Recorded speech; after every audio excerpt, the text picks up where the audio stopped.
miss me, now you gotta kiss this sword.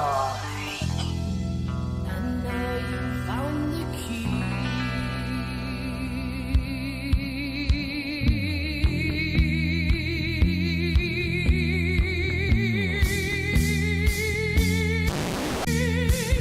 Bunions and Dragons! Welcome back, Bunion Masters, to this edition of Bunions and Dragons, which is our video log of our 5th edition Dungeons and Dragons campaigns. This one is for Storm King's Thunder. That is a published module by Wizards of the Coast, so if you have not played it and you intend to play it, spoiler alert, go ahead and watch some of our other episodes. When we had last left our adventurers, they were setting out into the Lurkwood forest, looking for the Great Druid. The wolf companion Splendor had been crushed by a stone giant. We're seeing if we can't maybe save that wolf. Splendor! When we start the adventure off here, as we're going through the Lurkwood forest, we notice we are surrounded by wolves, at least a dozen of them. It looks like, maybe half a dozen werewolves, and we're under attack. It takes a couple of rounds for us to kind of assess the situation. Harshnag, the frost giant, is with us as well, and he... Hey, Hashtag, what do you think about these critters here? Are we gonna attack them and kill them and find out that they were good? Or what? And if we attack them, are you gonna get off your lazy little giant butt and actually help us this time? He tells us to proceed with caution, that they are probably not friendly. The party discusses it with Wolfgang to see if there's any relatives, anybody he knows, or if there's any reason why we shouldn't attack. Heck, I don't know these guys. Light them up. And then Jellyman lays down a fireball to start the melee. Fireball! 3 wolves are killed, and one of the werewolves is seriously injured. Game on.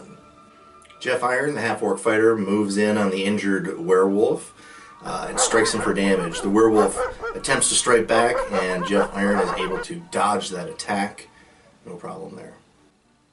Bardacious, our bard, casts a shatter spell on another group. Shatter, shatter. Kills 2 wolves with 14 damage and injures another.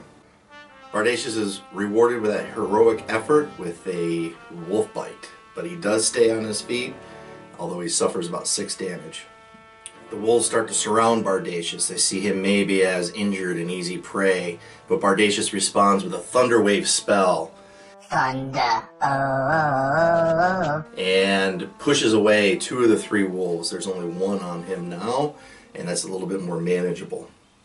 Harshnag, our frost giant, finally gets into action. Finally is right.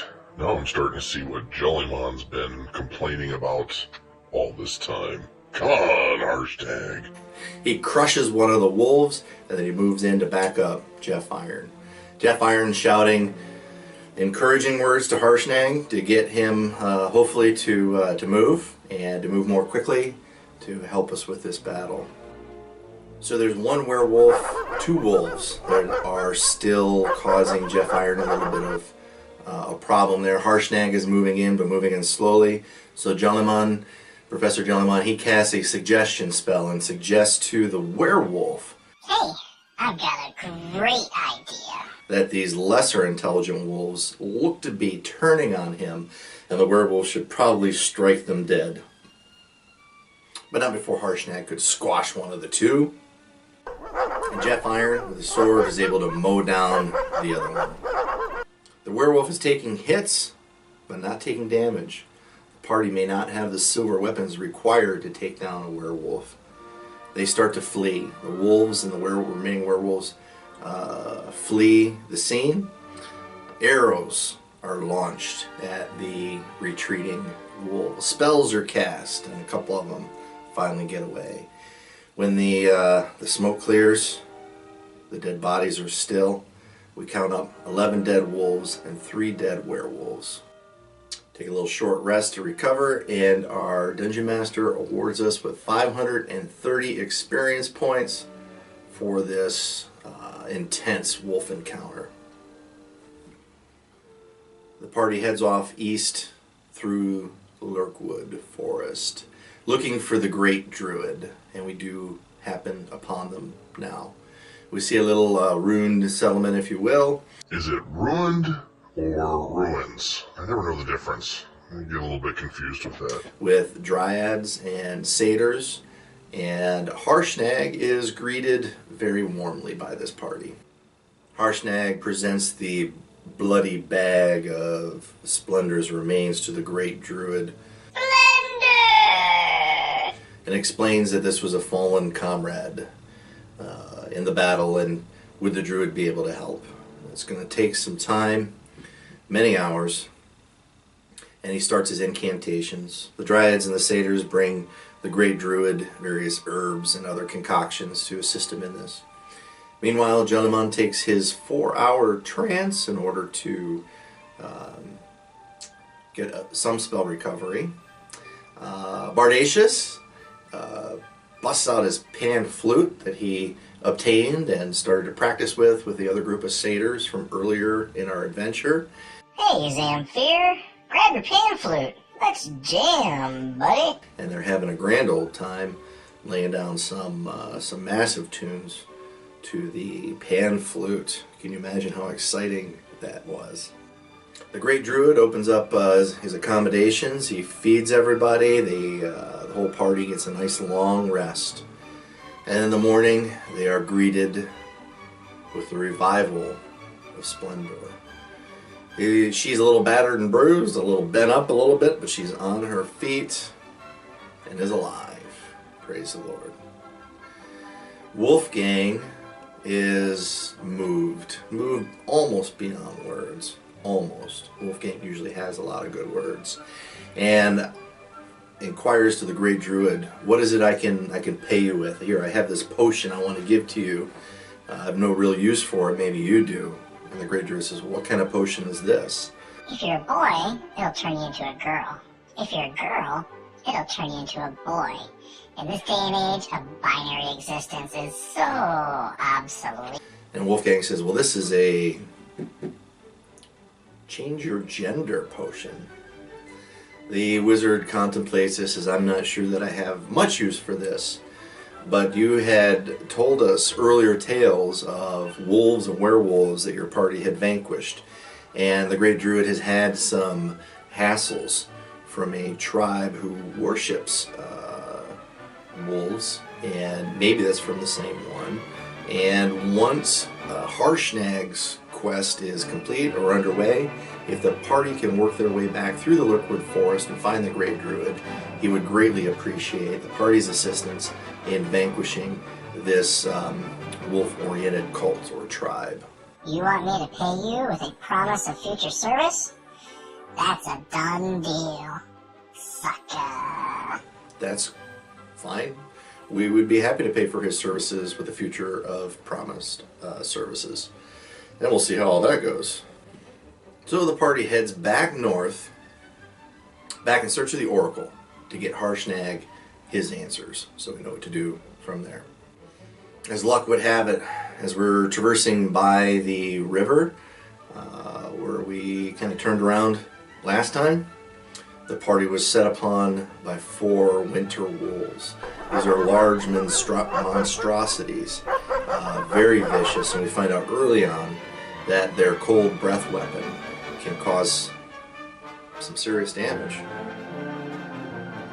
Harshnag, in seeing these winter wolves, suggests the party attacks and attacks quickly. Bardacious moves in with a dissonant whisper spell, but it fails. Jeff Iron, the fighter, moves in, swinging his longsword. He takes his action surge to swing his longsword even more. And he is able to land some pretty decent damage. Yep, that's true. That's what I do. What? Is there something else to say about that? Wolfgang pulls his oath bow. He declares one of the winter wolves his mortal enemy, and he launches the arrows towards the wolf. Oathbow!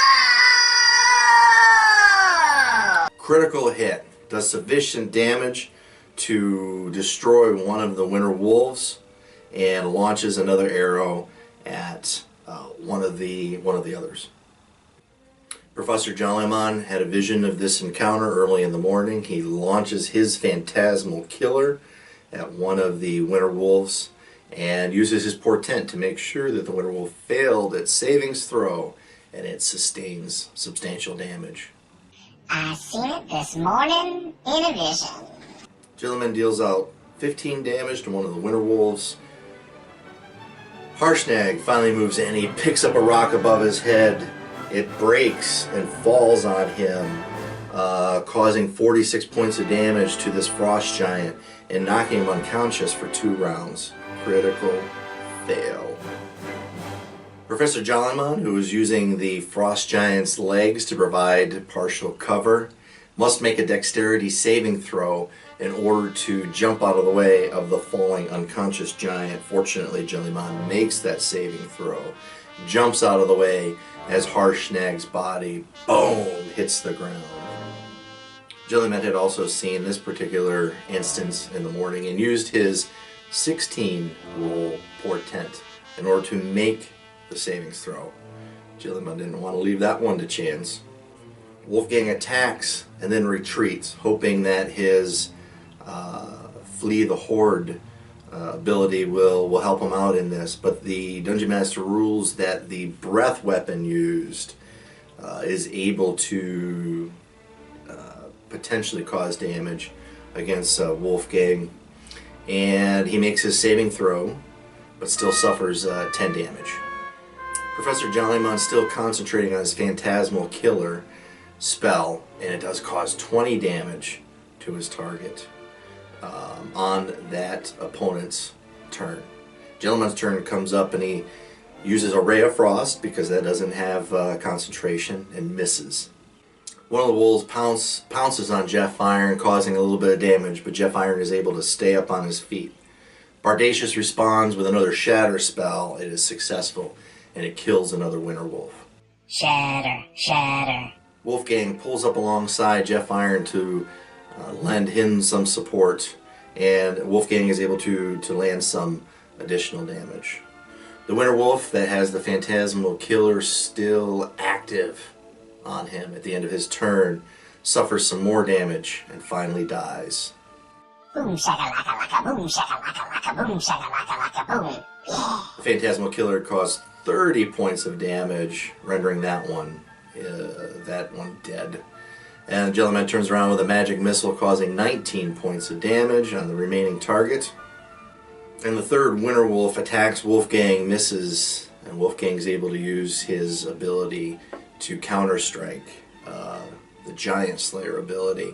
It lands and it kills the third winter wolf. The fourth one sees the tide has definitely turned in favor of the party and attempts to flee. Miss me, now you gotta kiss this sword. The phantasmal killer effect is still in place with the winter wolf that is fleeing. The previous damage did not kill this wolf. It is on the move. Yeah, when you were telling that earlier, I was wondering what you were talking about, but hey, I say, why let the details get in the way of a good story? Carry on. Fails the saving throw again. It suffers 21 damage, and the fourth winter wolf is no more. Our Dungeon Master awards 560 experience points to each of the party members, and that is where we decided to leave off for this particular session. We still need to head off to find the Oracle to get that information. Maybe we'll do that in the next session. We'll see. If you're curious to see how this turns out, please tune in next time. And until then, adieu.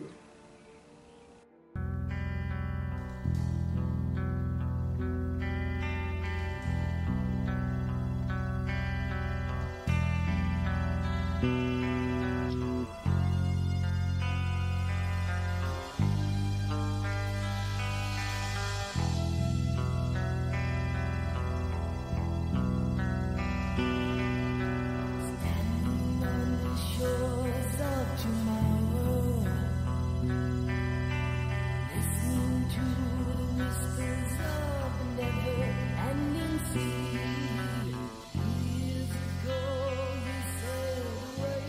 Hey, Zamfir, grab your pan flute. Let's jam, buddy.